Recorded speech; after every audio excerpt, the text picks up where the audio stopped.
Hello guys, तो आज हम लोग आए हैं सिटी पार्क।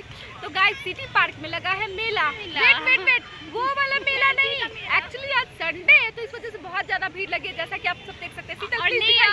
और फेस्टिवल चल रहा है ना, लव फेस्टिवल चल रहा है।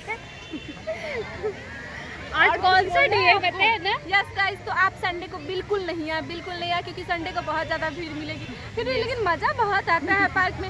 ओके गाइस, फिलहाल के लिए इतना ही। अब हम लोग जा रहे हैं घर। Guys bye bye.